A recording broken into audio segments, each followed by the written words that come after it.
In Russia, many archival documents are still classified because it is believed that their disclosure would harm state interests.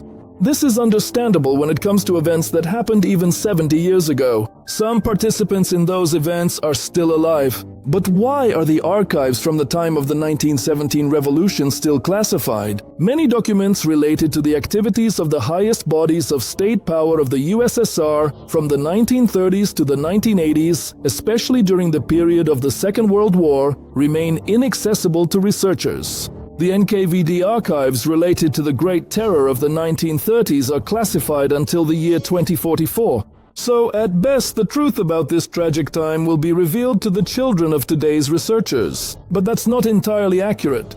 The only reason why official Russia does not dare to declassify the archives is a profound fear. But not of the West, rather of its own people. After all, if Russians learn the whole truth, then Russia in its current form will obviously collapse. The declassified archives would simply destroy it. What is it in the Soviet past that could so discredit today's Russian state if it were brought to light? The Kremlin is unlikely to ever fully declassify the files from the period of the Soviet state's formation, namely on the organization and execution of mass Red Terror during the Civil War years, on the origins of the Bolshevik Party's funds during the revolution, on secret negotiations between Soviet leadership and Kaiser's Germany, the Entente, and Western financial circles, on the background of the Brest-Litovsk peace and the role of certain individuals in its conclusion, on the cooperation between the Bolsheviks and pan-Islamists in the revolutionary agitation of the East, on the use of military advisors from Germany and Austria-Hungary to create the Red Army, on the role of the hostage system in forcing specialists to work for Soviet power, on the total genocide of the bourgeoisie in Petrograd in 1918, on the suppression of popular uprisings in 1918 to 1921, and on the organization of the famine in the Volga region. The genocide of the Cossacks should be singled out in particular. The fate of certain national minorities also remains unclear. For example, historians still do not know for certain what happened to the nearly 500,000 Chinese who were in Russia after the Civil War. To this day, it is only through local archives and indirect publications that we can gauge the scale of popular resistance to collectivization and the measures taken to suppress it, which involved units of the regular Red Army, including combat aviation and chemical troops. The scale of military cooperation between the Red Army and the German Reichswehr from 1922 to 1935 has only been partially revealed. The extent of the sale abroad by the Soviet government of cultural valuables from private collections confiscated during the revolution and from the reserves of state museums also remains unknown. It is unlikely that Russia will ever disclose all the documents related to the origins of the mass famine in Ukraine and Kazakhstan, the regions most affected by collectivization. With regard to the period of the Second World War, the declassification of plans for an offensive war against Germany, concerning the division of the world into spheres of influence with respect to neighboring states, could clearly harm the state. Historians suspect that there is also a taboo on publishing the true data about the USSR's losses in the Second World War. Historians in Russia are denied access to notes, information, reports, telegrams, ciphered messages, and correspondence of Stalin and the Defense Commissariat he headed during the war years. It is also clear that if there really was an order from Stalin to evict all World War II invalids from major cities in a single day, any documents attesting to this will never be made public in Russia. If you are interested in the history of World War II, you can find a more detailed video about the classified documents from that period on our Patreon. Follow the link in the suggestion, in the description, or in the first comment. Let's continue. The stamp of secrecy will remain indelibly on all Soviet war plans against the USA after 1945, as well as on many documents related to the foreign policy of that period.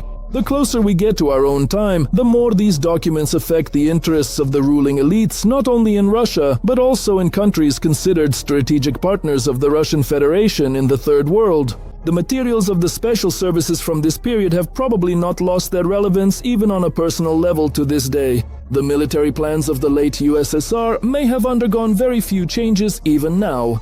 It is unlikely that Russian citizens will ever learn the true scale of the gratuitous aid provided by the USSR, which remains classified in Russia, but may have been preserved in the archives of former Soviet republics, now independent states, and could be published by them. In addition, it is well known that, for example, the University of Toronto Library has a complete inventory of the Moscow Stalin Fund available to the public. The main thing is that the pages sealed in Moscow, those hidden under the label "secret," for some reason have come to life there, and anyone interested can access them.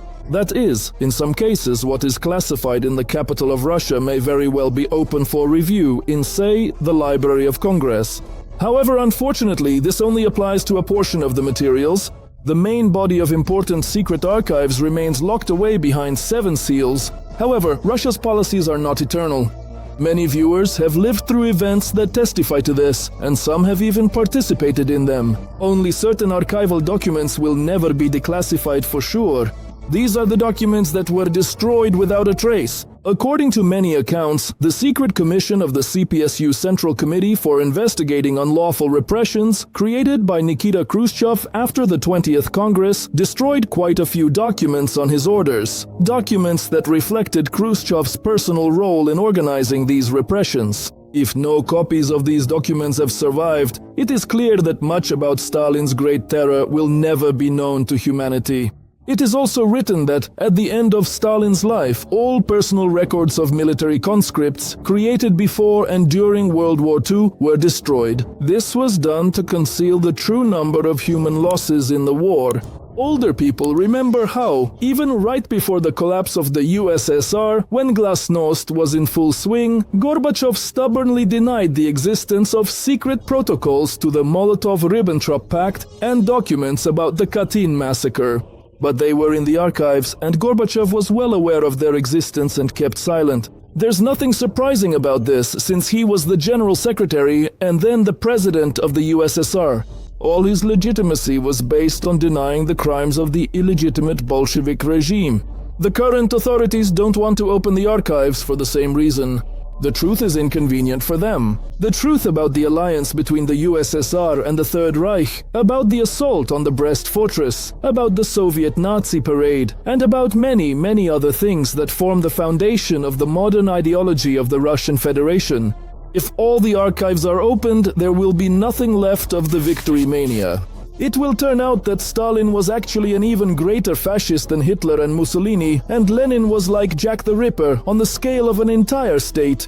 Moreover, if today's archival materials are declassified, it will turn out that the junta and neo-Nazis are not in Kiev, but right in the center of Moscow, and that Russian plans to seize the left bank of Ukraine have been around for more than 20 years. There is no other country in the world like this one, built on total shameless lies, through which any monstrous cruelty and vile treachery are justified. Russia's most closely guarded secret is its true history. If the aforementioned archives were opened, there would be nothing left of Russia.